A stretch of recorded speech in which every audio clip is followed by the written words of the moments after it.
अयोध्या में भव्य राम मंदिर का निर्माण हो रहा है, उसके लिए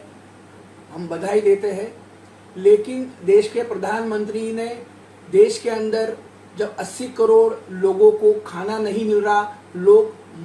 युवा बेरोजगार है, वो सब बड़ी बड़ी जिम्मेदारियों से भागकर आत्ममुग्धता, अहंकार और खुद की प्रतिमा पूजा में ये लगे हुए हैं, ये चित्र बिल्कुल निराशादायक है। हमारे यहाँ हिंदू संस्कृति में बोला गया है कि यत्र नार्यस्तु पूजयन्ते रमन्ते तत्र देवता, अर्थात जहाँ नारी की पूजा होती है, देव वहां विराजमान होते, देव वहां निवास करते हैं। लेकिन हाथरस देखा आपने, मणिपुर आपने देखा, आपने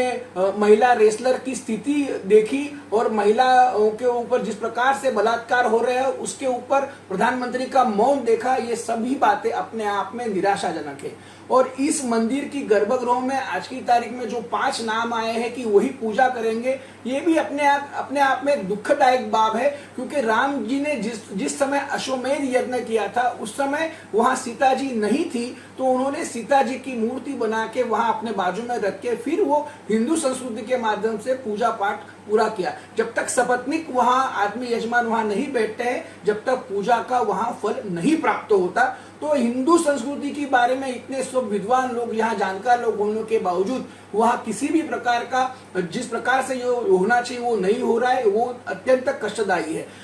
उसी के अंदर आप देखिए कि जब भी सेंट्रल विस्टा का भूमि पूजन था, उसका उद्घाटन था, राम जन्मभूमि पूजन का उस समय भूमि पूजन था, और अभी आज की तारीख में जो उद्घाटन है उसमें तत्कालीन राष्ट्रपति को तभी भी नहीं बुलाया गया। तत्कालीन राष्ट्रपति दलित थे। आज की सेंट्रल विस्टा का आपने देखा, उसके बाद में आपने यहाँ अभी दलित राष्ट्रपति के बाद में आपने आदिवासी राष्ट्रपति देखा, किसी को इन्होंने बुलाया नहीं।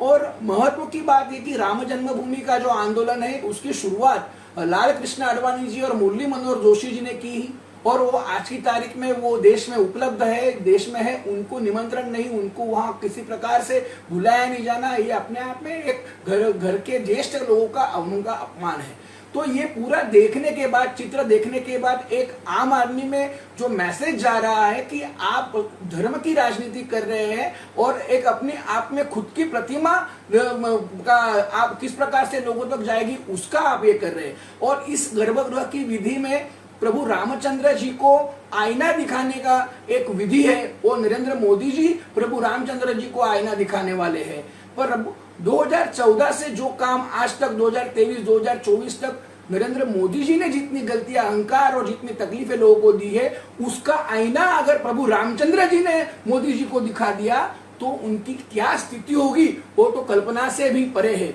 मैं एक ही 2 लाइनें आपको बोलना चाहूंगा कि राम नहीं मिलते ईंटों की गारा में, राम नहीं मिलते ईंटों की गारा में, राम मिलेंगे निर्धन की आंसू धारा में, राम मिलेंगे मर्यादा से जीने में, राम मिलेंगे बजरंगी के सीने में। राम मर्यादा पुरुषोत्तम है और उसका नाम लेके अपनी गंदी राजनीति भारतीय जनता पार्टी ना करे, इतनी ही हम प्रभु रामचंद्र जी को प्रार्थना करते हैं कि देश में सब कुछ मंगल और अच्छा हो और धर्म की राजनीति ना करे और सबका कल्याण हो।